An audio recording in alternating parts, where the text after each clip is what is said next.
क्या तुम इस सिद्धांत को नहीं समझते कि एक का पतन दूसरे के पतन का कारण बनता है? एक बार 10,000 सितारों वाला द्वीप खो गया तो यानहुआंग क्षेत्र के लिए कोई आशा नहीं बचेगी। बैठक असहमति में समाप्त हुई। ली बाई और जीफा यिनयान अकादमी और जी जनजाति के साधकों के साथ ये परिवार का समर्थन करने की योजना बनाते हुए 10,000 सितारों वाले द्वीप पर गए। हालांकि ली जनजाति ने ऐसा व्यवहार किया जैसे कुछ हुआ ही न हो। 10,000 सितारों वाले द्वीप की ओर देखते हुए ली बाई को लगा कि वह ये फैन को नहीं देख पा रहा है। क्या दानव कबीला वास्तव में 10,000 सितारों वाले द्वीप पर कब्जा करने में सक्षम था? ली बाई को लगा कि 6 महान देव राज्यों में से कोई भी दानव कबीले के हमलों का सामना नहीं कर सकता, सिवाय 10,000 सितारों वाले द्वीप के, जो माना जाता है कि सबसे कमजोर और नव पदोन्नत 6 महान देव राज्य थे, जिसने उन्हें एक असामान्य आत्मविश्वास दिया। म्यूटोंग पूरी तरह से स्तब्ध रह गया। क्या यह नहीं कहा गया था कि ये परिवार के पास कोई विशेषज्ञ नहीं था? महायान स्तर पर ये साधक कहाँ से आए? नहीं, पीछे हटो। दानव कबीला अब इसे और सहन नहीं कर सका और उसने अपने कबीले के लोगों को बुलाकर वहां से जाने के लिए तैयार कर लिया। इस समय दूर क्षितिज से साधकों की असंख्य परछाइयां दिखाई देने लगीं। मारना। अंततः जीफा और ली बाई ने साधकों को वहां पहुंचने में मदद की। एक घातक लड़ाई की योजना बनाते समय वे यह देखकर दंग रह गए कि दानव कबीला पराजित हो रहा था और भाग रहा था। किसने चाल चली? क्या यह ये परिवार था? एक अजीब नजर से जीफा ने ली बाई की ओर देखा। क्या यह वही ये परिवार था जिसे सहायता की जरूरत थी, जिसका आपने जिक्र किया था? इसमें किसी भी प्रकार के समर्थन की आवश्यकता नहीं थी। यदि वे थोड़ी देर बाद आते तो सभी राक्षसों का वध हो जाता। ये परिवार द्वारा प्रदर्शित शक्ति ने वहां उपस्थित सभी साधकों को आश्चर्यचकित कर दिया। सबसे कमजोर 6 दिव्य राज्य सबसे मजबूत निकले। 6 दिव्य राज्यों में ये परिवार के साथ दृश्य बनाने की हिम्मत कौन करेगा? जिन साधकों ने शुरू में 6 दिव्य अवस्थाओं पर विचार किया था, उन्होंने तुरंत अपने विचार वापस ले लिए। कार्य करने से बहुत डरते थे, कार्य करने से बहुत डरते थे। भाई ये जिन्युन ली बाई के पीछे से बाहर आया और ये परिवार के सदस्यों का अभिवादन किया। गोल्डन ड्रैगन अमर भी ये परिवार से है, लानत है। हांफने की आवाजें लगातार गूंज रही थीं। ये जिन्युन इस समय शीर्ष 10 प्रतिभाशाली लोगों में पहले स्थान पर हैं। पहले माना जाता था कि ये जिन्युन के पास कोई आधार नहीं है, अब लगता है कि उनकी पृष्ठभूमि ही सबसे बड़ी है। ये जिन्युन के दाओ रक्षकों के अचानक प्रकट होने के बारे में सोचकर सब कुछ समझ में आता है। लेकिन ये परिवार चीजें छिपाने में बहुत माहिर हैं। यदि इस बार दानव कबीले ने 10,000 सितारे द्वीप पर हमला करने का फैसला नहीं किया होता, तो वे अभी भी ये परिवार की असली शक्ति को नहीं जान पाते। अब क्या ये परिवार जो शक्ति दिखा रहा है, वह वास्तव में उनकी सबसे मजबूत ताकत है? ली बैल की आंखों में एक चमक दौड़ गई। ये परिवार अब हरकत में था, लेकिन ये फान अभी तक प्रकट नहीं हुआ था। क्या दूसरों को पता नहीं चल सकता था? क्या उसे ली बाई को पता नहीं चल सकता था? ये परिवार में सबसे गहरा और सबसे मजबूत व्यक्ति निश्चित रूप से ये फैन था, जो मनुष्यों और जानवरों दोनों के लिए हानिरहित प्रतीत होता है। ली बाई ने अचानक राहत की सांस ली और दबाव कम महसूस किया। अब ये परिवार के उपस्थित होने से ऐसा प्रतीत होता है कि दानव वंश से संबंधित मामला उतना गंभीर नहीं है जितना कि प्रतीत होता था। म्यूटोंग और अन्य लोग दयनीय स्थिति में डायमंड संप्रदाय में लौट आए। उनके चेहरे बर्तन के तल से भी अधिक काले हो गए थे। यही आपकी बुद्धिमत्ता है? म्यूटोंग ने असंतुष्ट होकर खुफिया विभाग के प्रभारी 6 पूंछ वाले लोमड़ी कबीले को देखा। म्यूटोंग के संदेह के सामने वह समझाने में असमर्थ था। जब यह नतीजा उसकी अपनी गणना थी, तो दोष किसका था? अब जब कुछ हुआ है तो स्वाभाविक रूप से किसी को तो जिम्मेदारी लेनी ही होगी, और वह सबसे जिम्मेदार व्यक्ति है। राक्षस राजा ने एक अल्टीमेटम जारी किया है। यदि हम 10 वर्षों के भीतर यानहुआंग क्षेत्र पर विजय प्राप्त नहीं कर सकते, तो हम वापस नहीं लौटेंगे। अंधेरे में उस आकृति के बारे में सोचकर म्यूटोंग और अन्य लोग सिहर उठे। दानव कबीला मानव कबीले से कहीं अधिक क्रूर है। निकम्मे राक्षसों के लिए सबसे अच्छा परिणाम यह है कि वे अन्य राक्षसों का भोजन बन जाएं। और कई बार तो जीना मरने से भी ज्यादा कष्टदायक होता है। 10,000 सितारे द्वीप पर राक्षसों की हार के बाद लक्ष्य को तुरंत स्थानांतरित कर दिया गया। धीरे धीरे यानहुआंग क्षेत्र को कुतरने की योजना है, और फिर अंत में 10,000 सितारों के द्वीप से निपटने की योजना है। दानव कबीले ने ये परिवार पर नजर रखते हुए कार्रवाई शुरू कर दी। फिर भी ये परिवार बिना किसी कार्रवाई के ऐसे चुप रहा जैसे कि वे सो रहे हों। उनकी चुप्पी ने दानव कबीले को और भी अधिक परेशान कर दिया। ये परिवार वे कौन सी महान चीज बना रहे हैं? हमेशा एक डर का एहसास क्यों रहता था? अराजकता मोतियों की छोटी सी दुनिया के भीतर एक के बाद एक कानून की शक्ति उड़ गई और अराजक मोतियों की दुनिया को परिपूर्ण बना दिया। विश्व के हृदय में स्वाभाविक रूप से अनगिनत महान ताओ समाहित हैं। अब चूंकि इसे ये फैन द्वारा परिष्कृत किया गया था, यह स्वाभाविक रूप से ये फैन का हो गया। ये फान ने आ भरी। वह अभी भी थोड़ा छोटा था। यह ये फैन द्वारा अमर शक्ति से विश्व के हृदय को परिष्कृत करने पर आधारित था। यदि एक नियमित महायान साधक विश्व के हृदय को परिष्कृत करना चाहे तो उसे हजारों वर्ष लग सकते हैं। भले ही दुनिया का दिल परिष्कृत नहीं हुआ था, ये फैन की अराजकता दुनिया हिलने लगी थी। दुनिया लगातार फैल रही थी। सिद्धांत अधिक पूर्ण होते जा रहे थे। अराजकता मन का दुनिया 10वें स्तर को पार कर गई थी। 10वें स्तर का कैओस बीड एक सच्चा अमर कलाकृति भयानक रूप से शक्तिशाली था। उभरती हुई विश्व शक्ति ये फैन के हाथों में धड़क रही थी। ये फैन को लगा कि अगर अब कोई अमर भी प्रकट हो जाए तो वह उसे मार सकता है। जब कैओस वर्ल्ड 10वें स्तर पर पहुंच गया तो ये फैन की ताकत एक बार फिर बढ़ गई थी। दुनिया के हृदय का अंतिम छोटा हिस्सा ये फैन द्वारा लगभग तुरंत परिष्कृत कर दिया गया था। ये फैन ने अपनी आंखें बंद कर लीं और पूरा यानहुआंग क्षेत्र उसके दिमाग में प्रकट हो गया। दानव कबीले के लोग लगातार एक के बाद एक दल बनाकर यानहुआंग क्षेत्र के मूल को लूटने की कोशिश कर रहे थे। यदि यानहुआंग क्षेत्र का मूल पूरी तरह से लूट लिया गया तो विश्वगुरु ये फैन के लिए एकमात्र भाग्य मृत्यु होगी।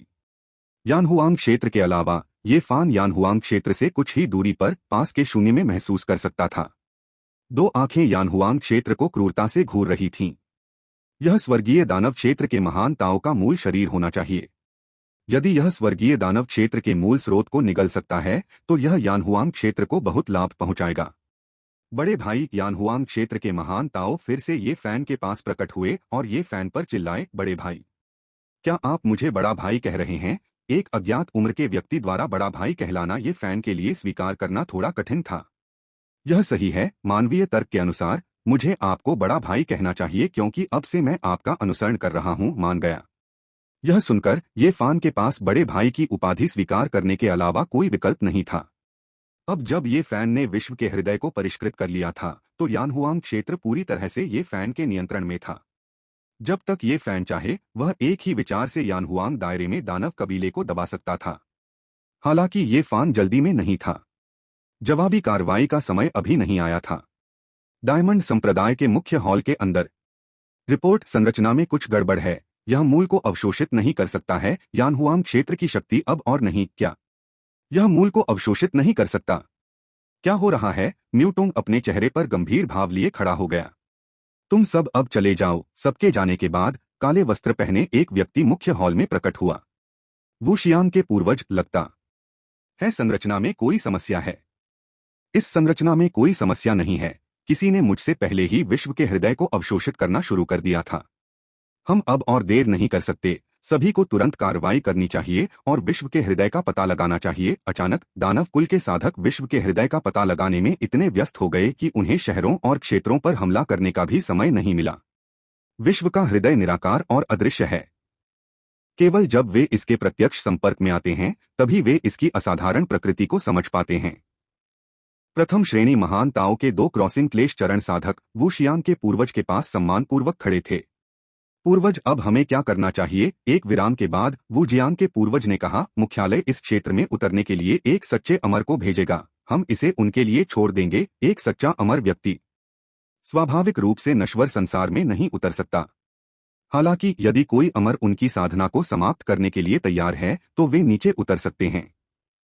यद्यपि उन्होंने अपनी साधना समाप्त कर दी है, फिर भी वे कभी अमर थे तथा महायान क्षेत्र के साधकों से कहीं अधिक शक्तिशाली थे। मध्य हजार विश्वों में से एक में वे वस्तुतः अजेय हैं। जीवन और मृत्यु का द्वार निश्चित रूप से यानहुआंग क्षेत्र को नहीं छोड़ेगा। आजकल सबसे जरूरी काम दुनिया के हृदय का पता लगाना है। विश्व का हृदय कहीं भी अचानक प्रकट हो सकता है, लेकिन उन्होंने कभी नहीं सोचा था कि दुनिया का महान ताओ स्वेच्छा से एक साधक को विश्व का हृदय दे देगा। इस बीच ये परिवार परिश्रमपूर्वक अपनी ताकत में सुधार कर रहा था। यदि वे स्वर्गीय दानव क्षेत्र पर पलटवार करना चाहते थे तो ये परिवार की वर्तमान ताकत निश्चित रूप से पर्याप्त नहीं थी। हजारों लीव्स अकादमी, दयु इंपीरियल राजवंश और दीर्घायु संप्रदाय, तीन प्रमुख गुटों ने तेजी से विस्तार करना शुरू कर दिया। क्योंकि ये परिवार ने दानव कबीले को हरा दिया था, इसलिए यानहुआंग क्षेत्र में उनकी प्रतिष्ठा बहुत बढ़ गई थी। ऐसे अनगिनत साधक थे जो तीन महान गुटों में शामिल होना चाहते थे। तीनों बड़े गुटों की ताकत में भारी वृद्धि लगभग अदृश्य रूप से हुई। जैसे ये परिवार बंद दरवाजे के पीछे साधना कर रहा था, वैसे ही ये फैन भी बंद दरवाजे के पीछे साधना कर रहा था। तीन प्रमुख शक्तियों की वृद्धि ने ये फैन की साधना को भी बहुत बढ़ा दिया था। सच्चे मानव अमर क्षेत्र से केवल एक कदम की दूरी पर वह किसी भी समय प्रवेश कर सकता था। आधे साल के भीतर ही वह निश्चित रूप से सफलता हासिल कर लेंगे। विश्वगुरु के रूप में मानव अमर क्षेत्र में प्रवेश करने के बाद भी ये फैन अभी भी यानहुआंग क्षेत्र में रह सकता था। विश्वगुरु का सबसे बड़ा लाभ यही है कि भौतिक शरीर संसार पर राज करता है और विभाग साहसिक कार्यों के लिए निकल पड़ता है। इसमें न केवल कोई खतरा नहीं है, बल्कि चीजों को दोबारा करने के अनगिनत अवसर भी हैं। युद्ध के मैदान में मची अफरातफरी के बीच एक आकृति धीरे धीरे उभरी। उसे देखकर म्यूटोंग और बाकी लोगों ने अपने अहंकारी सिर नीचे कर लिए। गोल्डन पालतू परी, यहां तक कि म्यूटोंग और अन्य लोगों को भी उम्मीद नहीं थी कि जीवन और मृत्यु का द्वार इतना उदार होगा। उन्होंने गोल्डन पेट परी को भेजा था, जो पहले से ही पृथ्वी अमर क्षेत्र में थी, उसकी साधना को कम करने और यानहुआंग क्षेत्र में उतरने के लिए। ऐसा लग रहा था कि यानहुआंग क्षेत्र की स्थिति उनकी समझ से कहीं अधिक ऊंची थी। गोल्डन पेट फेरी के आगमन के साथ दानव कबीला एक बार फिर उठ खड़ा हुआ। यद्यपि वे अभी भी 10,000 सितारों के द्वीप से कुछ हद तक भयभीत थे, लेकिन अन्य तीन प्रमुख गुटों के सामने उन्हें बिल्कुल भी दबाव महसूस नहीं हुआ। अचानक युद्ध पुनः भड़क उठा। बड़ी संख्या में शरणार्थी 10,000 स्टार्स द्वीप पर आ गए। मूलतः विरल 10,000 सितारे द्वीप धीरे धीरे भीड़भाड़ वाला होता जा रहा है। सिस्टम, शांति के लिए प्रार्थना करो। एक मानव अमर पहले ही मानव होने के दायरे से परे जाकर एक सच्ची परी बन चुका था। ये फैन की नजर में यानहुआंग क्षेत्र का सार पूरी तरह से उजागर हो गया था। सांस की एक किरण छोड़ने से अंतरिक्ष में विस्फोट हो सकता है। महायान क्षेत्र की तुलना में मानव अमर क्षेत्र कम से कम 100 गुना अधिक शक्तिशाली था। एक विचार से पूरा यानहुआंग क्षेत्र ये फैन की दिव्य भावना सीमा के भीतर था। पलक झपकते ही ये फैन पूरे यानहुआंग क्षेत्र में किसी भी स्थान पर पहुंच सकता था। महायान अवस्था में 8 तथा क्लेशपार अवस्था में 100 से अधिक सेनाएं तथा जिनतियान की संरचना के साथ अब उनके लिए जवाबी हमला करने का समय आ गया था। सब लोग हमला करने के लिए मेरे पीछे आओ। ये फैन के आदेश के बाद सभी स्वर्गों और तारों की व्यूह रचना सक्रिय हो गई। अनगिनत जादुई हथियार, उड़ती हुई नावें केंद्रीय देवता की ओर तेजी से बढ़ रही थी। राज्य, अरे नहीं, 10,000 सितारों का द्वीप हम पर हमला कर रहा है। म्यूटोंग के कानों में एक जरूरी आवाज गूंजी। म्यूटोंग तुरंत उठ बैठा, उसके चेहरे पर क्रोध साफ झलक रहा था। मैं अभी तक उन्हें ढूंढने नहीं गया और उन्होंने हमारे दरवाजे तक आने की हिम्मत की, यह अपमानजनक है। जल्दी करो, गोल्डन पेट फेरी को मेरे पास लाओ। म्यूटोंग कुछ ही समय में डायमंड संप्रदाय के पर्वतीय द्वार पर पहुंच गया। उसकी निगाहें नेता ये फैन पर टिकी थीं। जैसे ही उसने ये फैन को देखा, म्यूटोंग को लगा कि उसका दिल तेजी से धड़क रहा है। म्यूटोंग की छठी इंद्री बहुत सटीक थी और इसकी मदद से वह कई घातक परिस्थितियों से बच निकला था। और आज यह अनुभूति फिर प्रकट हुई। क्या ऐसा हो सकता है कि ये परिवार का यह नेता गोल्डन पेट परी के सामने उसे मार सकता है? म्यूटोंग इस पर विश्वास नहीं करना चाहता था। आखिरकार वह एक सच्चा अमर था। यानहुआंग क्षेत्र में एक अजय अस्तित्व था। आक्रमण करना। अनगिनत साधकों ने जिंगतियान का गठन किया और दानव कबीले की ओर मार डाला। ये परिवार के लोगों को भी एक के बाद एक अपने विरोधी मिल गए। केवल ये फैन बचा था, चुपचाप एक दिशा में देख रहा था। अंतिम बड़ा बॉस, अब उसके प्रकट होने का समय आ गया है। जैसा कि ये फैन ने अनुमान लगाया था, गोल्डन पेट परी एक शांत भाव के साथ युद्ध के मैदान में प्रकट हुई। उसकी निगाहें ये फैन पर टिकी थीं। तो तुम 10,000 तारों के द्वीप स्वामी हो? मुझे उम्मीद नहीं थी कि तुम अपना खोल छोड़कर बाहर आओगे और अपनी मौत का सामना करोगे। सुनहरी पालतू परी शांत दिख रही थी, लेकिन अंदर ही अंदर वह उलझन में थी। वह निचले लोक से आए साधक को क्यों नहीं देख सका? शायद कोई जादुई हथियार था जो साधना स्तर को छुपा सकता था। सुनहरी पालतू परी ने खुद को आश्वस्त किया। उन्होंने स्वर्ण स्रोत से प्राप्त एक अर्धमर कलाकृति जेटियन ध्वज का उपयोग किया, जिससे ये फैन पर अंधीन आकाशीय अग्नि और आकाशीय वायु का प्रहार हुआ। 9 स्वर्गों की आकाशीय अग्नि और आकाशीय वायु में अपार शक्ति थी। ये फैन मुस्कुराया और अपना हाथ बढ़ाकर पकड़ने का इशारा किया। सारी आकाशीय अग्नि और आकाशीय वायु तुरंत ही नष्ट हो गई, मानो वह हवा में विलीन हो गई हो। गोल्डन पेट परी हैरान रह गई, उसके हमले को इतनी आसानी से कैसे टाला जा सकता है। मुझे विश्वास नहीं हो रहा। गोल्डन पेट परी ने लगातार जेटियन ध्वज को लहराया और ये फैन पर हमलों की एक श्रृंखला जारी की। लेकिन यानहुआंग क्षेत्र में ये फान एक अपराजेय अस्तित्व था। जब तक किसी की शक्ति पूरे यानहुआंग क्षेत्र से बढ़कर न हो जाए, ये फान को नुकसान पहुंचाना असंभव था। आप वास्तव में कौन हैं? महायान क्षेत्र का कोई साधक इतना शक्तिशाली नहीं हो सकता। गोल्डन पेट फेरी लगभग पतन के कगार पर पहुंच गई थी। उन्होंने शुरू में सोचा था कि वह एक उच्च स्तरीय बॉस के रूप में नौसिखिए गांव में नौसिखियों को हरा सकते हैं। लेकिन नौसिखिया गांव में प्रवेश करते ही उसे स्कूल की शिक्षा मिल गई। यह कैसे समझ में आया? वास्तव में यदि ये फैन अभी भी महायान क्षेत्र में होता तो गोल्डन पेट परी ने एक महत्वपूर्ण चुनौती पेश की होती। लेकिन कौन दोष दे सकता है कि ये फैन महायान क्षेत्र में साधक नहीं था। ये फान से मानव अमर लोक की आभा प्रस्फुटित हुई। पूरा युद्ध क्षेत्र, चाहे मानव कुल हो या दानव कुल, मानो किसी फ्रीज फ्रेम बटन को दबा दिया गया हो, थम गया। क्या यानहुआंग क्षेत्र मध्य हजार लोकों में से एक नहीं है? एक सच्चा अमर कैसे निकल सकता है? यहां तक कि गोल्डन पेट फेरी ने यानहुआंग क्षेत्र में प्रवेश करने के लिए अपने साधना स्तर को काट दिया।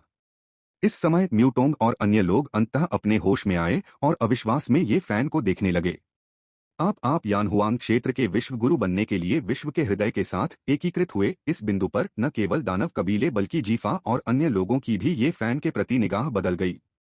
यदि ये फैन विश्व गुरु बनने के लिए विश्व के हृदय के साथ विलीन हो गया तो क्या इसका मतलब यह नहीं था कि उन्हें तब से ये फैन पर निर्भर रहना होगा?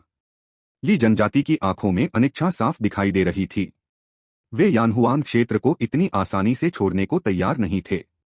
इसके अलावा अन्य दो ताकतों की तुलना में ली जनजाति को यानहुआंग क्षेत्र की प्रकृति की अधिक गहरी समझ थी।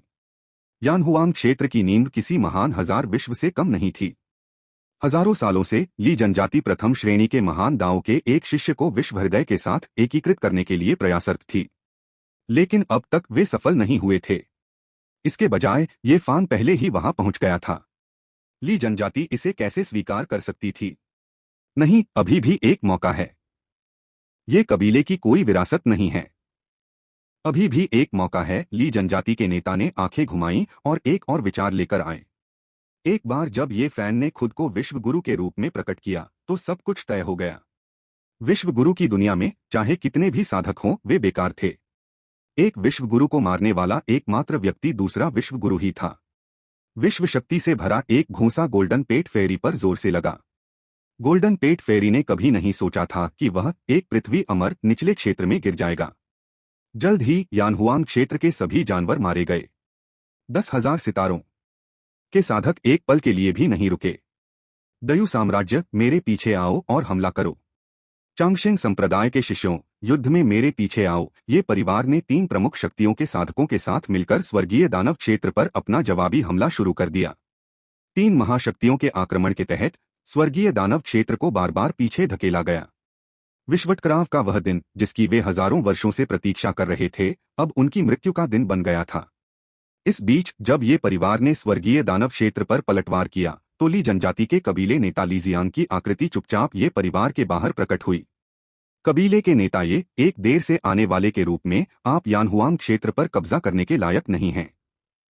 आखिरकार हमारी कई प्रमुख शक्तियों द्वारा रखी गई नींद के बिना आप लाभ कहां से प्राप्त कर सकते हैं? लीजियांग ने ये फैन को देखकर मुस्कुराया, लेकिन अपने शब्दों में धमकी को बिल्कुल भी नहीं छिपाया। ये फैन ने चुपचाप चाय की चुस्की लेते हुए मुस्कुराते हुए पूछा, आपको क्या लगता है कि यानहुआंग क्षेत्र को नियंत्रित करने के लिए कौन योग्य है? स्वाभाविक रूप से यह मेरी ली जनजाति है। ली जियांग ने हार मानने का जरा भी इरादा नहीं दिखाया। जब तक उसने ये फैन के मुंह के कोने पर उपहास नहीं देखा, तब तक ली जियांग को यह एहसास नहीं हुआ कि ये फैन का यानहुआंग क्षेत्र के विश्व के हृदय को सौंपने का कोई इरादा नहीं था। यह सब तो बस उसकी मनगढ़ंत कल्पना मात्र थी। यह विचार आते ही ली जियांग क्रोध और शर्मिंदगी से भर गया। ये फान महान परिवार की विरासत ऐसी चीज नहीं है जिसकी बराबरी कोई नवधनाढ़ व्यक्ति कर सके। यह कहते हुए ली जियांग ने सीधे अपनी भंडारण अंगूठी से एक टोकन निकाला और उसे कुचल दिया। अगले ही क्षण एक आकृति धीरे धीरे प्रकट हुई। इस आकृति का साधना स्तर आश्चर्यजनक रूप से मानव अमर क्षेत्र तक पहुंच गया था। ये फैन का चेहरा तुरंत काला पड़ गया। उन्होंने यह उम्मीद नहीं की थी कि ली जनजाति अपने ही लोगों के साथ व्यवहार करते समय इतनी शक्तिशाली हो सकती है, लेकिन फिर भी बाहरी लोगों के खिलाफ अप्रभावी हो सकती है। यदि ऐसा तुरुप का पत्ता पहले प्रस्तुत किया जाता तो यानहुआंग क्षेत्र को इतनी सारी आपदाओं का सामना करने से रोका जा सकता था। शायद ली जनजाति की नज़र में केवल अपने ही जनजाति के हित ही मायने रखते हैं। अन्य शक्तियों और यानहुआंग क्षेत्र के जीवन और मृत्यु से उनका कोई लेना देना नहीं था। ली जनजाति के सम्मानित पूर्वज और इसके 638वें कुल नेता, मैं इस जानवर को मारने में आपकी सहायता का सम्मानपूर्वक अनुरोध करता हूं। ली जनजाति ने विश्व के हृदय की खोज में अपना पूरा जीवन लगा दिया है, लेकिन उन्हें इसके कार्य के बारे में कोई जानकारी नहीं है, जो दयनीय है। ये फैन ने कोई जल्दबाजी नहीं की, उसने चुपचाप अपने सामने हल्की परछाई को देखा। यह हल्की छाया बहुत परिचित लग रही थी। अगले ही पल जैसे ही प्रकाश छाया ने ये फैन को देखा, वह तुरंत सम्मान से भरे चेहरे के साथ जमीन पर घुटनों के बल बैठ गई। सेवक ली शू महामहिम जुन लोंग को सम्मान अर्पित करता है। इस बिंदु पर ये फैन ने भी इस प्रकाश आकृति को पहचान लिया। यह ब्लैक ड्रैगन साम्राज्य का एक उच्च पदस्थ अधिकारी था, और यहाँ तक कि एक बार राजकुमारी जुन लोंग के साथ शाही मार्च के दौरान ये जियाओफान को टोस्ट भी दिया था। उन्होंने कभी नहीं सोचा था कि यह इतना अजीब संयोग होगा कि ली परिवार की पृष्ठभूमि वास्तव में ब्लैक होल साम्राज्य थी, और वह वर्तमान में ब्लैक ड्रैगन साम्राज्य में सर्वोच्च रैंकिंग वाले व्यक्तियों में से एक था। बगल में खड़ा ली जियांग पूरी तरह से हक्का बक्का था। उसका दिमाग यह समझने में असमर्थ था कि क्या हो रहा है। मैं कौन हूं? मैं कहां हूं? ये फान को देखकर उसके पूर्वज घुटने क्यों टेकेंगे? भले ही ये फान के पास मानव अमर क्षेत्र का साधना स्तर था, फिर भी उसे इतने भव्य सलामी की आवश्यकता क्यों थी? पूर्वज, आपसे जरूर कोई गलती हुई होगी। यह ये शियाओफान है, ये परिवार का मुखिया, कोई जून लोंग नहीं, ये फैन, ये जियोफैन। यह नाम सुनकर लीशु को और भी यकीन हो गया कि ये फान ही जुनलोंग है। अपने आप को थप्पड़ मारो तमाचा। ली जियांग को एक थप्पड़ से उड़ा दिया गया। लीशु ने मन ही मन शाप दिया, यह सब ली जियांग की गलती थी, वरना वह आज राजकुमारी जुन लोंग के रथ पर चढ़ सकता था। संपर्क होने से अधिकारी बनना आसान हो जाता है, यहां तक कि साधना में भी। दुनिया ब्लैक ड्रैगन साम्राज्य की शक्ति हमेशा शाही परिवार के हाथों में रही है। ये फैन अपना सिर घुमाकर चुपचाप ली जियांग को देखता है। वह वास्तव में देखना चाहता है कि ली जियांग ने और क्या चालें छोड़ी हैं। तीव्र दबाव के कारण ली जियांग घुटने टेकना चाहता है। यद्यपि वे दोनों मानव अमर क्षेत्र में हैं, ली शू को घुटन महसूस होती है, और वह अनायास ही अपने हृदय में आश्चर्य करता है। जैसा कि शाही दामाद जुन लोंग से उम्मीद की जाती है, वह वास्तव में उतने सरल नहीं हैं जितना कि अफवाहें बताती हैं। जो कोई भी यह कहने की हिम्मत करता है कि जुन लोंग का शाही दामाद सिर्फ एक स्पंज है, उसका चेहरा निश्चित रूप से पिटाई से सूज जाएगा। ली शू राजकुमारी जुन लोंग के साथ गठबंधन करने का मन बना लेता है। वर्तमान में राजकुमारी जुन लोंग का समर्थन करने वाले अधिक मंत्री नहीं हैं। यदि वह अब शामिल होते हैं तो वह एक वरिष्ठ पद ग्रहण करेंगे। ली जियांग की जिंदगी या मौत की बात करें तो ली शू खुद ही उसे मारना पसंद करेगा। क्या अब भी उससे ली जियांग की मदद की उम्मीद की जा सकती है? अगर ऐसा है तो ली परिवार के अस्तित्व की अब कोई जरूरत नहीं है। तुम क्या सोचते हो? ये फान ने अपना सिर घुमाकर ली शू की ओर देखा। ली शू ने बिना किसी हिचकिचाहट के तुरंत सिर हिला दिया। उन्हें तो यह भी नहीं पता कि वे कितनी पीढ़ियों से अलग रह रहे हैं। खून के रिश्ते के अलावा उनमें कोई स्नेह नहीं बचा है। 3 महीने बाद एक खबर पूरे यानहुआंग क्षेत्र में फैल गई। ये परिवार को दयु राजवंश द्वारा समाप्त कर दिया गया। इस बिंदु पर 5 प्रमुख शक्तियों में से केवल यिनयांग अकादमी और जी परिवार ही बचे हैं। ये फैन ने इन दोनों के खिलाफ कोई कार्रवाई नहीं की। कम से कम दानव कबीले का सामना करते समय इन 2 शक्तियों ने महत्वपूर्ण योगदान दिया। यिनयांग अकादमी में जीफा ने ली बाई को देखा और थोड़ी देर बाद बोला, आप ये परिवार के बारे में पहले से जानते थे, हैं ना? ली बाई ने रुककर जवाब देने से पहले एक आह भरी, मुझे पता था कि ये परिवार एक साधारण परिवार नहीं था, लेकिन मुझे उम्मीद नहीं थी कि यह इतने कम समय में यानहुआंग क्षेत्र का विश्व शासक बन जाएगा। ऐसा लगता है कि भविष्य में यानहुआंग क्षेत्र को ये परिवार का सम्मान करना होगा। हाँ, इस पर ये परिवार का शासन होगा। एक बार जब यानहुआंग क्षेत्र के आंतरिक मामले सुलझ गए तो सेना को तुरंत स्वर्गीय दानव क्षेत्र की ओर भेज दिया गया। स्वर्गीय दानव क्षेत्र के विश्व गुरु का पद स्वाभाविक रूप से चला गया। ये फैन स्वर्गीय दानव क्षेत्र का यह विश्व गुरु स्पष्ट रूप से एक मजबूत अस्तित्व नहीं था। अन्यथा इतने लंबे समय तक यानहुआंग क्षेत्र का सामना करने के बाद यह छोटा सा लाभ मिलना संभव नहीं होता। दयु राजवंश की सेना तेजी से आगे बढ़ी और दानव कबीले की रक्षा पंक्ति को तोड़ दिया। बड़ी संख्या में दानव कबीले के सदस्यों का नरसंहार किया गया और विश्वगुरु अंततः शांत नहीं बैठ सके। यह विशाल शरीर वास्तव में एक विशालकाय कछुआ था। बस करो इंसानों, अगर तुम अब पीछे हट जाओ तो मैं माफ कर दूंगा और भूल जाऊंगा। विशालकाय कछुआ, जिसकी आंखें छोटे सूर्य के समान विशाल हैं, ये फैन को घूर रहा है। इस तरह घूरे जाने पर आम लोग शायद डर के मारे मर जाएंगे। लेकिन क्या ये फैन साधारण है? बिल्कुल नहीं।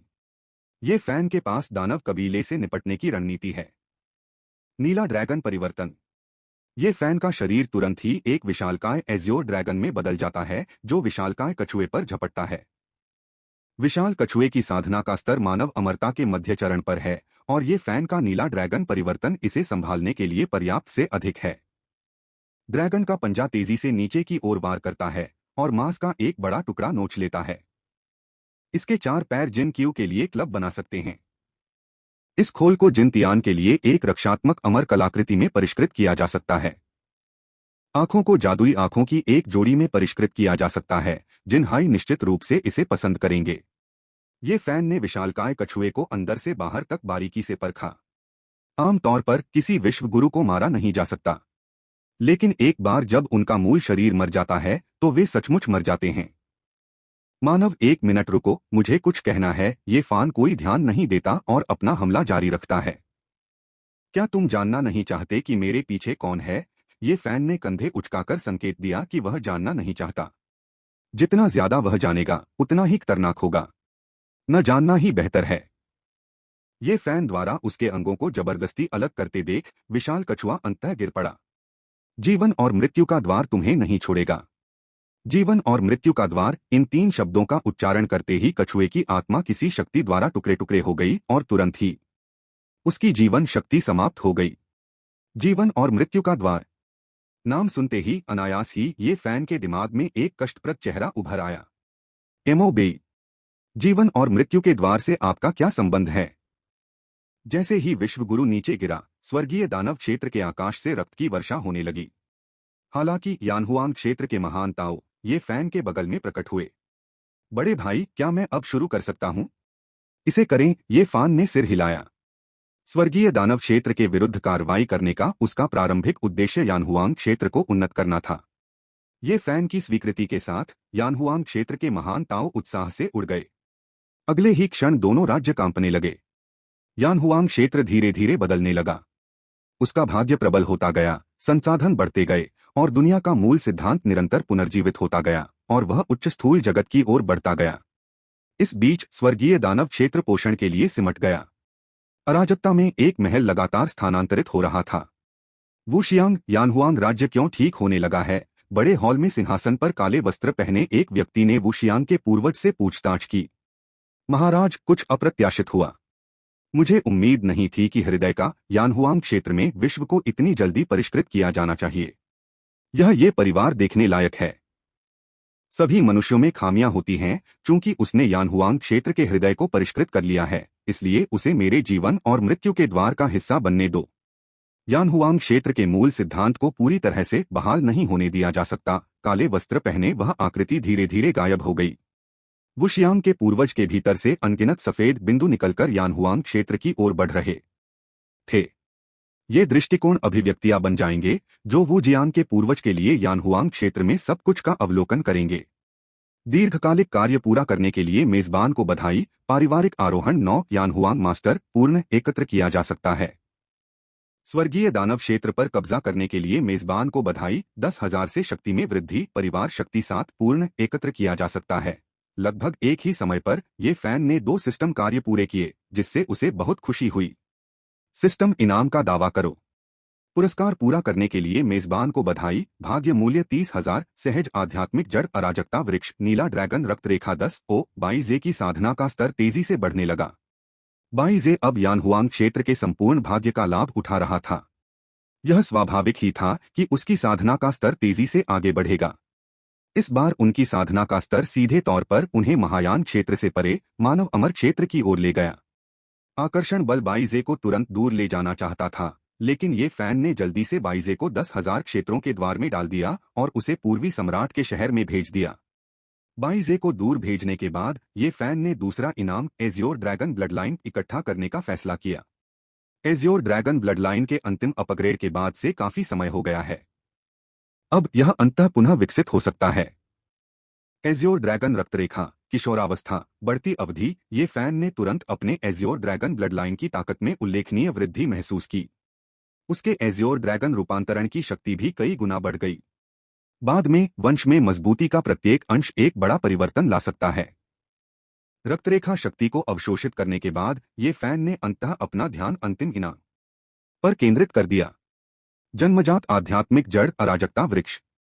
अराजकता के जन्म से पहले अस्तित्व में रहे आत्मा वृक्षों में से एक, जो हर 10,000 साल में एक बार खिलता और फल देता था। यह किसी के संविधान को बदल सकता था और उसे तुरंत अमर बना सकता था। केवल विवरण पढ़कर ही कैओस ट्री की शक्ति का अंदाजा लगाया जा सकता है। हालांकि ये फैन को जिस चीज की सबसे अधिक परवाह थी, वह अराजकता का फल नहीं था, बल्कि अराजकता के पेड़ के भीतर मौजूद अराजकता दाव था। ये फैन ने स्वयं जिस मार्ग का अनुसरण किया, वह अराजकता दाव था। लेकिन अन्य स्वर्गीय और सांसारिक मार्गों के विपरीत कैओस दाव को केवल सब कुछ देखकर नहीं समझा जा सकता था। सामान्य मार्ग की तुलना में अराजकता दुनिया के अराजकता दाव को समझने की कठिनाई बहुत अधिक थी। और अराजकता वृक्ष के भीतर निहित अराजकता दाव बिल्कुल वही था जिसकी ये फैन को अराजकता दुनिया के अराजकता दाव को तेजी से समझने के लिए आवश्यकता थी। ये फैन के लिए यह एक अमूल्य खजाना था। उन्होंने अराजकता की दुनिया के केंद्र में अराजकता का पेड़ लगाया। जैसे ही इसने बाहरी दुनिया से अराजक शक्ति को अवशोषित किया, अराजकता वृक्ष धीरे धीरे ऊपर उठने लगा। विश्वगुरु बनने से ये फैन को सुरक्षा की भावना मिली। हालांकि ये फैन ने अपनी लड़ाई की भावना नहीं खोई। जैसा कि उपन्यासों में कहा गया है, यद्यपि विश्वगुरु सुरक्षित थे, फिर भी हमेशा कुछ ऐसा होता था जो उन्हें रोक सकता था। इस प्रकार वह अपनी साधना के स्तर को सुधारने के लिए काम करना बंद नहीं कर सका। सिस्टम गणना करो, उनकी साधना का स्तर मानव अमर के मध्य स्तर तक उन्नत हो गया था। ये जिन्हाई और अन्य लोग भी महायान के मध्य स्तर या उससे ऊपर पहुंच गए थे। उनका उत्थान अब अधिक दूर नहीं था। इस बीच चांगमिंग दाकियान दुनिया के ब्लैक ड्रैगन साम्राज्य में ये जियाओफान शाही दामाद बनने के बाद वह नीला इंद्रधनुष अमर संप्रदाय में पानी में मछली की तरह था। वह नीला इंद्रधनुष अमर संप्रदाय के लगभग सभी उच्च स्तरीय सदस्यों से परिचित हो गया था। एकमात्र सदस्य जिससे वह नहीं मिला था, वह था मायावी संप्रदाय का स्वामी Divya dragon. Azure rainbow immortal संप्रदाय ब्लैक ड्रैगन साम्राज्य में 3 प्रमुख संप्रदायों में से एक बन सका। इसका कारण इस संप्रदाय मास्टर का प्रयास था। यह अफवाह थी कि संप्रदाय मास्टर की ताकत काले ड्रैगन साम्राज्य के राजा से भी अधिक थी। छोटे फैन, संप्रदाय के गुरु ने आपको बुलाया है, एक बुजुर्ग ने अचानक संदेश भेजा और ये फैन को संप्रदाय के गुरु से मिलने के लिए कहा। संप्रदाय गुरु मुझसे मिलना चाहता है। ये जियाओफान तुरंत सतर्क हो गया। उसका संप्रदाय प्रमुख से कोई लेना देना नहीं था, फिर वह उनसे क्यों मिलना चाहेगा। हालांकि चूंकि उसे आने के लिए कहा गया था, इसलिए यदि वह नहीं आता तो क्या इससे वह दोषी नहीं लगेगा। ये जियाओफान ने खुद को संभाला और जल्द ही नीला इंद्रधनुष अमर संप्रदाय के मुख्य शिखर पर पहुंच गया। नीला इंद्रधनुष अमर संप्रदाय का मुख्य शिखर काफी ठंडा था, कुछ सेवकों को छोड़कर लगभग निर्जन था। नीला इंद्रधनुष अमर संप्रदाय के संप्रदाय गुरु नीला इंद्रधनुष अमर ने भी कोई शिष्य नहीं लिया था। अंदर आए जैसे ही ये जियाओफान आया, दरवाजा अपने आप खुल गया और उसे अंदर ले गया। जैसे ही ये जियाओफान मुख्य हॉल में दाखिल हुआ, उसने धुंध में लिपटी एक आकृति देखी। ये शियाओफान की नजर में यह आकृति भ्रामक और मूर्त दोनों लग रही थी। इतनी शक्तिशाली ताकत, यह अकेले ही नीला इंद्रधनुष अमर की दुर्जेय शक्ति को दिखाने के लिए पर्याप्त था। तुम्हारा भाग्य मैं समझ नहीं सकता, नीला इंद्रधनुष अमर की धीमी आवाज आई, जिससे ये फैन का दिल कस गया। आपका विभाजन का तरीका काफी दिलचस्प है। आप एक अपवाद लगते हैं, शायद आप इस दुनिया में एक अलग बदलाव ला सकें। यह आपके लिए एक टोकन है और मैं आपको 2 छोटी ताओ कलाएं दूंगा। जब आपका साधना स्तर स्वर्ण अमर तक पहुंच जाएगा तो कोई आपका मार्गदर्शन करेगा। ऐसा कहकर एक लहर के साथ नीला इंद्रधनुष अमर ने ये जियाओफान को मुख्य हॉल से बाहर फेंक दिया। अपने हाथ में टोकन और अपने मन में 2 नई ताओ कलाओं को देखकर ये जियाओफान भ्रमित था। इसका क्या मतलब था? क्या उसे किसी प्रकार का सौभाग्य प्राप्त हुआ था? ये शियाओफान बहुत खुश नहीं था। किसी के द्वारा देखे जाने की भावना ने उसे असुरक्षित महसूस कराया। स्वर्ग को धोखा देकर समुद्र पार करने के लिए ऐसा लगता था कि उसे और अधिक प्रयास करने की आवश्यकता थी। अपनी भावनाओं को नियंत्रित करते हुए ये फैन ने अपने हाथ में टोकन को देखा। टोकन बहुत ही अनोखा लग रहा था। आगे और पीछे दो बड़े अक्षर लिखे थे, क्रमशः स्क्वायर इंच और बोधि। ये फैन ने जब ये दो शब्द देखे तो वह दंग रह गया। वर्ग इंच, बोधि, क्या यह लिंगताई स्क्वायर इंच पर्वत हो सकता है? बोधि का पुराना पूर्वज। ऐसी अफवाह है कि बोधि पूर्वज के पास एक दिव्य कौशल है जिसके कारण वे सांसारिक दुनिया में ज्ञान के मार्ग पर चलने के लिए हजारों प्राणियों में अवतार लेने में सक्षम हैं। क्या यह नीला इंद्रधनुष अमर भी बोधि पुराने पूर्वज के अवतारों में से एक हो सकता है? ये फैन को ऐसा लग रहा है कि इस बार उसने सचमुच एक बड़ी और मोटी जांघ पकड़ ली है। बोधि प्राचीन पूर्वज के अनुसार यदि वह अपने साधना स्तर को स्वर्ण अमर काल से आगे ले जाता है तो उसके पास एक वास्तविक शिष्य बनने का अवसर होता है। कृपया, हम जिस बोधि प्राचीन पूर्वज की बात कर रहे हैं वह यही है। वह सोचता है कि क्या इस दुनिया में कोई सन वुकुंग है। यदि वह किंवदंतियों से स्वर्ग के समान महान ऋषि से मिल सके तो ये फैन के बचपन के सपनों में से एक सच हो जाएगा। ये शियाओफान अपने गुफा घर में लौट आया और सावधानीपूर्वक अपनी दिव्य धारणा को टोकन में विस्तारित किया। अगले ही पल ये जियाओफान को लगा जैसे वो किसी अनजान जगह पर आ गया हो। ये जगह बहुत अजीब थी, हरे भरे पहाड़ों से घिरी हुई, और उसके पैरों के पास एक छोटा सा रास्ता था। ये शियाओफान रास्ते पर चलते हुए आगे बढ़ गया। जल्द ही रास्ते में एक आकृति दिखाई दी। यह आकृति एक लकड़हारे की लग रही थी जो एक पुरानी कुल्हाड़ी पकड़े हुए अपने सामने लगे देवदार के पेड़ों को देख रहा था। कुल्हाड़ी साधारण और घिसी हुई थी, मानो उसकी धार भी टूट गई हो। लकड़हारे ने अपनी जादुई शक्ति का इस्तेमाल नहीं किया, बस एक साधारण कुल्हाड़ी पर भरोसा करके पेड़ काट डाला। जब उसने ये जियाओफान को देखा तो लकड़हारे का चेहरा मुस्कुराहट से चमक उठा। फिर मानो कोई जादू कर रहा हो, उसने अपने पीछे से एक और कुल्हाड़ी निकाली और ये जियाओफान को थमा दी और उसे भी पेड़ काटने में शामिल होने का इशारा किया। ये जियाओफान, जो अब दिलचस्पी ले रहा था, कुल्हाड़ी लेकर पेड़ काटने लगा।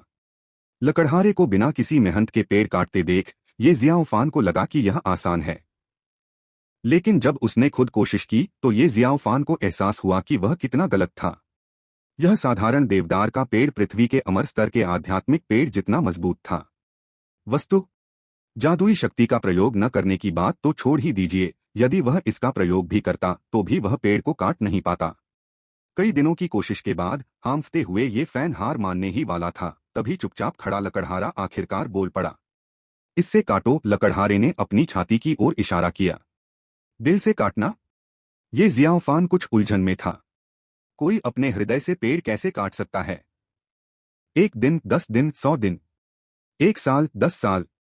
धीरे धीरे, हालांकि ये फान अभी भी एक भी पेड़ नहीं गिरा सका, फिर भी उसने अपने दिल में आत्मज्ञान का एक संकेत महसूस किया। हृदय से काटें, आंतरिक हृदय की बजाय हृदय की शक्ति से काटें। ये फैन ने धीरे धीरे हृदय की शक्ति की एक धारा को एकत्रित किया और उसे कुल्हाड़ी में स्थानांतरित कर दिया।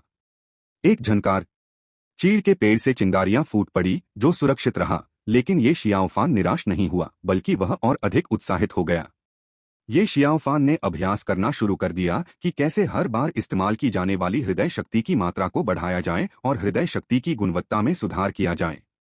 मूल रूप से ये फैन का हृदय शक्ति स्तर पहले से ही तीसरे स्तर जितना ऊंचा था, अब वह चौथे स्तर से केवल एक कदम दूर था।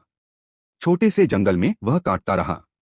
ये जियाओफान का प्रदर्शन देखकर लकड़हारा मुस्कुराया। 10 साल का प्रवेश, लगता है छोटे कनिष्ठ भाई का ज्ञान बड़े वरिष्ठ भाई से थोड़ा पीछे है। मुझे जल्दी करनी होगी, कैसिया के पेड़ों को काटने की तैयारी करनी होगी। समय धीरे धीरे बीतता गया और इससे पहले कि उन्हें पता चले, पलक झपकते ही 100 साल बीत गए। अमर लोगों के लिए 100 वर्ष शतरंज के खेल से अधिक कुछ नहीं है, लेकिन ये फैन के लिए 100 साल उसके जीवनकाल का लगभग 10वां हिस्सा है। आखिरकार ये फान अभी 1000 साल से ज्यादा उम्र का है। कुल्हाड़ी के ब्लेड पर अचानक लाल रोशनी की एक लकीर उभर आई। लाल रोशनी चीड़ के पेड़ पर फैल गई। मजबूत चीड़ का पेड़ गर्म चाकू से काटे जा रहे मक्खन की तरह था। उसने बिल्कुल भी प्रतिरोध नहीं किया और तुरंत कट गया। हृदय शक्ति, चौथा स्तर। कुल्हाड़ी के प्रत्येक वार के साथ एक चीड़ का पेड़ गिर जाता है। कार्य में तल्लीन ये फैन को इस प्रक्रिया में एक प्रकार का व्यसनकारी आनंद मिला। उसकी चौथी स्तर की हृदय शक्ति की शक्ति मानव अमर क्षेत्र की आक्रमण शक्ति से भी अधिक है। हृदय शक्ति के चौथे स्तर पर पहुंचने पर एक आभासी दुनिया का निर्माण करना संभव है। ये फैन के दिमाग में एक खंडित दुनिया धीरे धीरे घूमने लगी। इसके बाद इस दुनिया को हृदय शक्ति का उपयोग करके परिपूर्ण बनाने की आवश्यकता थी। संसार जितना अधिक परिपूर्ण होगा, हृदय शक्ति उतनी ही अधिक प्रबल होगी। जब आभासी दुनिया पूरी तरह परिपूर्ण हो जाती है तो हृदय शक्ति स्वाभाविक रूप से 5वें स्तर तक पहुंच जाती है। स्तर 5 हृदय शक्ति एक स्वर्ण अमर के बराबर है। ये फान ने यह बात लकड़हारे से सीखी। मानव अमर, पृथ्वी अमर, स्वर्गीय अमर, स्वर्ण अमर। चांगमिंग दाकियान विश्व में स्वर्ण अमर एक दुर्जय स्वामी है। यहां तक कि ब्लैक ड्रैगन साम्राज्य में भी यह अफवाह थी कि राजा सिर्फ एक पृथ्वी अमर था। अब जब ये फैन ने हृदय शक्ति के चौथे स्तर को समझ लिया था तो वह पृथ्वी अमर से कम शक्तिशाली नहीं था। बेशक यह केवल हृदय शक्ति के संदर्भ में था। एक बार जब उसकी हृदय शक्ति समाप्त हो गई तो ये फैन एक मानव अमर बन जाएगा। जब तक उसने 100 से अधिक पेड़ नहीं गिरा दिए तब तक ये फैन की हृदय शक्ति अंततः समाप्त नहीं हुई।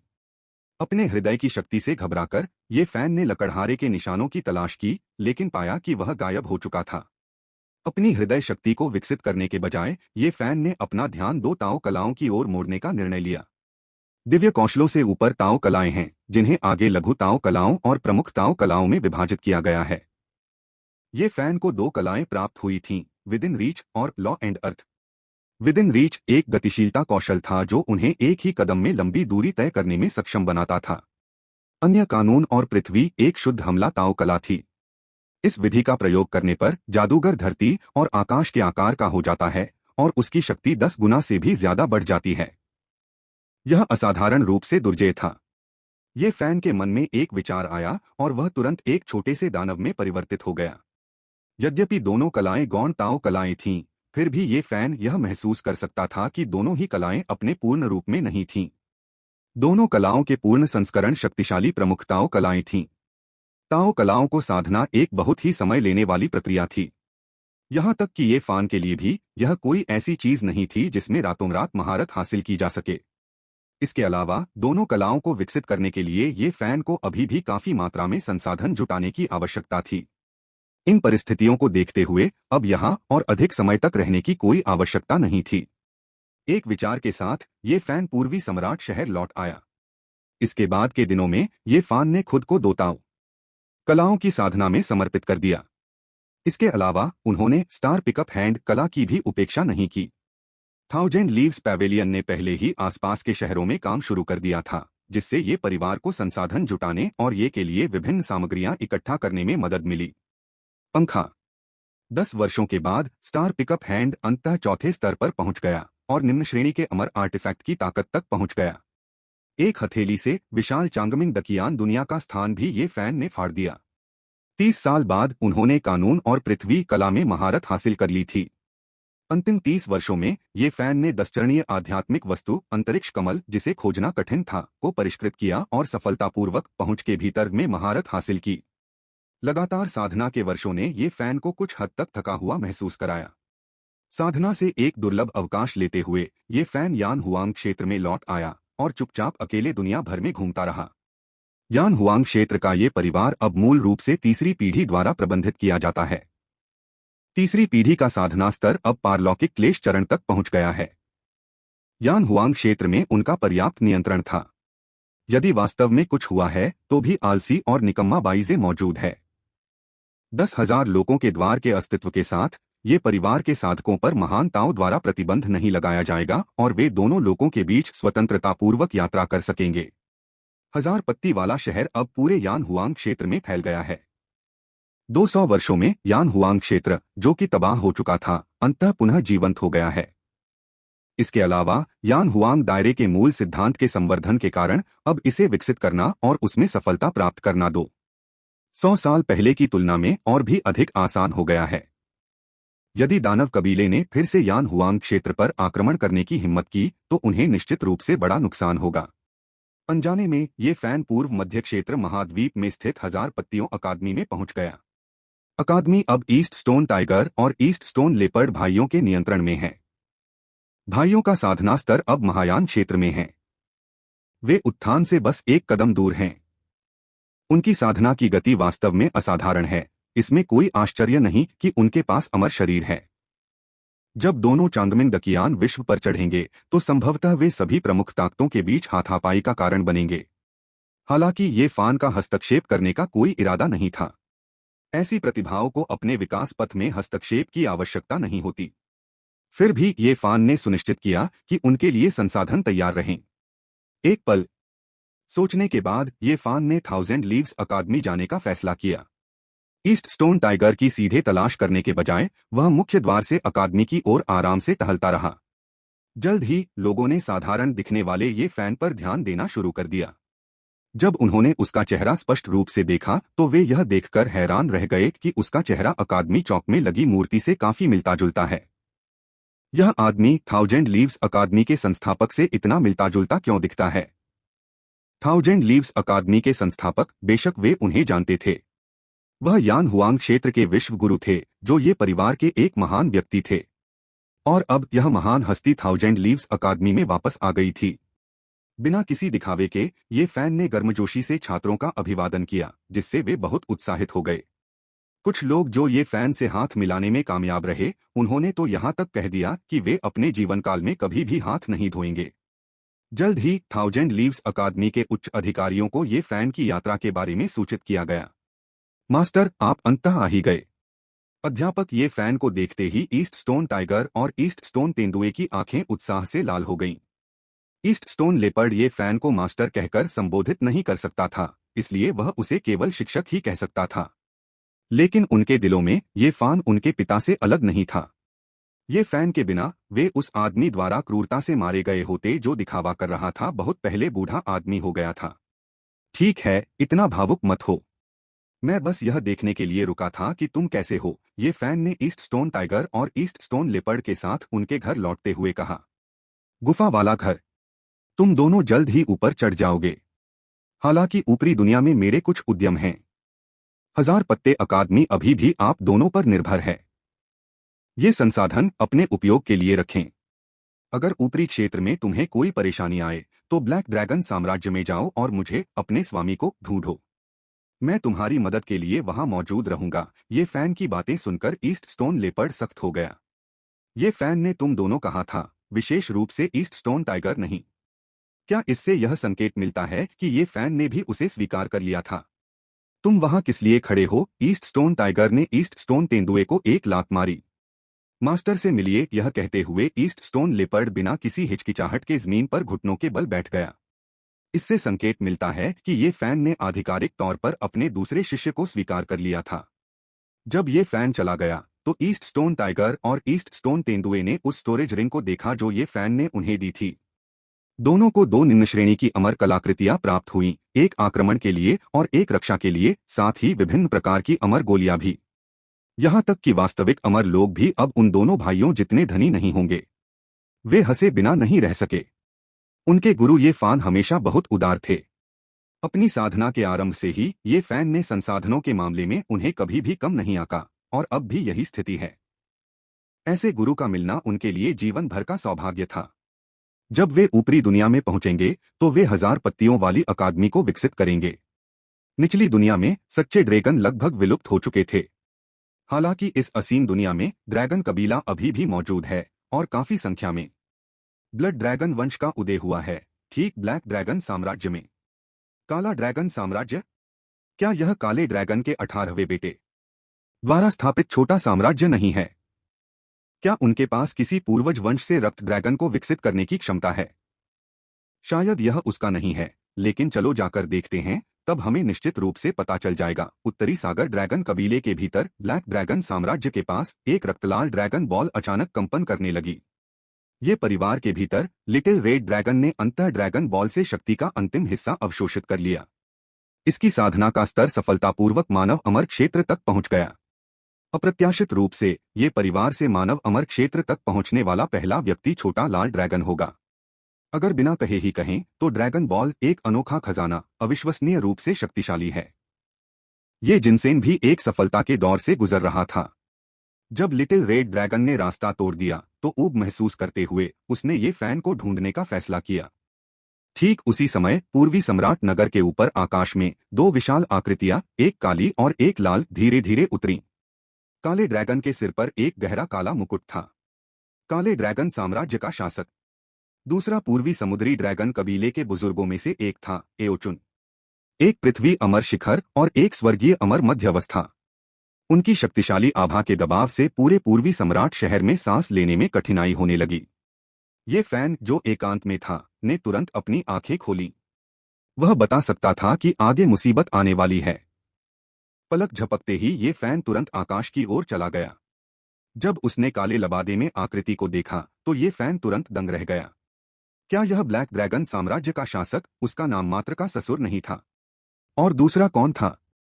भयानक आभा ये फैन पर बहुत दबाव डाल रही थी। यह पहली बार था जब ये फैन ने पृथ्वी अमर से परे एक शक्तिशाली व्यक्ति का सामना किया था, जो वास्तव में दुर्जय था। हमारे पैतृक ड्रैगन कबीले के सदस्य कहाँ हैं? यह सुनकर ये फैन को पता चला कि वे लिटिल रेड ड्रैगन के लिए यहाँ आए थे। हालांकि यह स्पष्ट नहीं था कि ये लोग दोस्त थे या दुश्मन, लेकिन उनका मूड परेशानी की ओर झुका हुआ था। लेकिन अगर वे चाहते थे कि ये फैन किसी को सौंप दे तो वह इसके आदी नहीं थे। वह अब मेरी बहू के रूप में मेरे परिवार का हिस्सा है। आपको उससे क्या लेना देना? ये फैन की बातें सुनकर एओचुन इतना क्रोधित हुआ कि उसकी आंखें बाहर निकल आईं। ड्रैगन कबीले ने अंततः ब्लड ड्रैगन की एक पैतृक वंशावली का निर्माण किया था और यह एक मानव के साथ संयुक्त हो गया था। एओचुन के लिए यह अस्वीकार्य था। आप मनुष्यों को हमारे ड्रैगन कबीले के साथ एकजुट होने की क्या योग्यता है? यह सुनकर पास में बैठे काले ड्रैगन साम्राज्य के शासक को अजीब लगा। ऐसा क्यों लगा कि यह बूढ़ा प्राणी उसे डांट रहा है? उनका स्वयं का रक्तवंश आधा मानव जैसा था। आज मैं अपने कुल के लोगों को अपने साथ ले जाना चाहता हूँ, क्या तुम मुझे रोकोगे? एओचुन ने फिर से अपनी आभा प्रकट करते हुए कहा। मैं सचमुच तुम्हें रोकने की कोशिश करना चाहता हूँ। अगर ऐसा है तो आइए लड़े। ये फैन यह भी जानना चाहता था कि उसके और स्वर्गीय अमर क्षेत्र के लोगों के बीच कितना बड़ा अंतर है। यदि वह जीत भी न सके तो भी भाग जाना कोई समस्या नहीं होगी। स्वर्ग और पृथ्वी का नियम। ये फैन का शरीर विशाल आकार में फैल गया और उसकी हिंसक आभा फैल गई। एओचुन, जो शुरू में कार्रवाई करने के लिए तैयार था, अचानक रुक गया। उसने आश्चर्य से ये फैन को देखा। स्वाभाविक रूप से एओचुन दिव्य कौशल, स्वर्ग और पृथ्वी के कानून से अपरिचित नहीं था। हालांकि स्वर्ग और पृथ्वी का कानून सरल और क्रूर था, लेकिन सभी शक्तियां इसे नहीं सीख सकीं। स्वर्ग और पृथ्वी के कानून का अंतिम रूप पौराणिक सर्वोच्च ताओ कला, परम विश्व शरीर था। सर्वोच्च ताओ कला के लिए संपूर्ण विश्व को अपने में समाहित करना आवश्यक था। यह एक भयावह ताओ कला थी जिसके साथ विनाश भी जुड़ा हुआ था। केवल उन महान शक्तियों के पास ही स्वर्ग और पृथ्वी के कानून की विरासत थी। ये फैन किस शक्ति से था? अगले ही पल ये फैन हिल गया, मानो अंतरिक्ष तुरंत फैल गया हो। ये फैन का शरीर चुपचाप एओचुन के सामने आ गया। पहुंच में वह किसका शिष्य है? Law of heaven and earth की तुलना में विद इन रीच स्पष्ट रूप से अधिक पहचानने योग्य थी। केवल स्क्वायर इंच माउंटेन के बोधि प्राचीन पूर्वज के संरक्षण में रहने वाले लोग ही इसकी खेती करने की योग्यता रखते थे। तो यह पता चला कि यह व्यक्ति उस महान शक्ति का शिष्य था।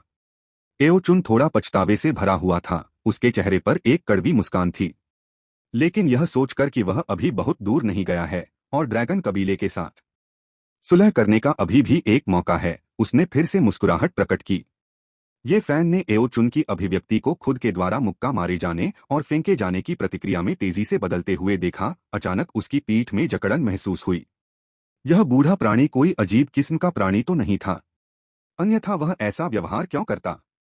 जैसे ही ये फैन विचार कर रहा था कि हमला जारी रखना है या नहीं, एओचुन पहले ही खुद को संभाल चुका था और ये फैन के सामने फिर से प्रकट हो गया था। दोस्त, ये सब बस एक गलतफहमी थी। पहले मैं बस यह परखना चाहता था कि ये परिवार हमारे कुल के सदस्य की कदर करता है या नहीं। अब लगता है कि ये परिवार एक बहुत ही योग्य रिश्तेदार है। मैं ही आवेग में था। मैं बाद में खुद को 3 प्याले शराब से सजा दूंगा। एओचुन के चेहरे पर पड़ी झुर्रियों को देखकर ये फैन को हमेशा लगता था कि कुछ गड़बड़ है। क्या यह सचमुच गलतफहमी हो सकती है जैसा उन्होंने कहा? लेकिन चूंकि उसने ऐसा कहा था, इसलिए ये फैन सत्य और झूठ के बीच अंतर नहीं कर सका। वह मुस्कुराते हुए चेहरे पर वार करने वालों में से नहीं है, इसलिए ये फैन केवल अस्थायी रूप से इसे रोक सकता है और दोनों का ये परिवार में स्वागत कर सकता है। अभिवादन के एक दौर के बाद ये फैन को अंततः दोनों की पहचान पता चल गई। इस बीच एओचुन ने समय पर लिटिल रेड ड्रैगन को ड्रैगन कबीले में जाकर ब्लड ड्रैगन की विरासत प्राप्त करने का प्रस्ताव दिया। एओचुन ने यह भी सुझाव दिया कि ये परिवार लिटिल रेड ड्रैगन के साथ किसी को ड्रैगन कबीले में भेज सकता है ताकि वे विरासत रक्त पूल के बपतिस्मा का अनुभव कर सकें और अपने साधना स्तर में तेजी से सुधार कर सकें। चांगमिंग दुनिया के प्रमुख कुलों में से एक होने के नाते ड्रैगन कुल की विरासत स्वाभाविक रूप से सरल नहीं थी। यह लिटिल रेड ड्रैगन के लिए फायदेमंद लग रहा था, इसलिए ये फान ने मना नहीं किया। जहां तक ये कबीले से किसे भेजने का सवाल है तो स्वाभाविक रूप से वह ये जिनसेन ही था। हाल ही में दोनों अविभाज्य रहे हैं और अगर लिटिल रेड ड्रैगन को पता चला कि उसे ये जिनसेन से अलग होना है तो वह ड्रैगन कबीले को भी उलट-पुलट कर सकती है। जब ये परिवार पूर्वी सम्राट शहर से हजारों मील दूर मेहमानों के स्वागत में व्यस्त था, ये जिनक्यू और ये किंग एक प्राचीन अवशेष की खोज कर रहे थे। यह अवशेष साधारण था, जिसमें केवल खून की नदी और बंजर भूमि थी। ये जिनक्यू और ये किंग बहुत घबराए हुए नहीं थे। जब से ये परिवार का भाग्य बढ़ रहा है, ये परिवार के साधकों के लिए यात्रा के दौरान किसी अजीब चीज का सामना होना आम बात हो गई है। अगर उन्हें कुछ अजीब चीजें न मिलें, तो इसे अपशकुन माना जाता है।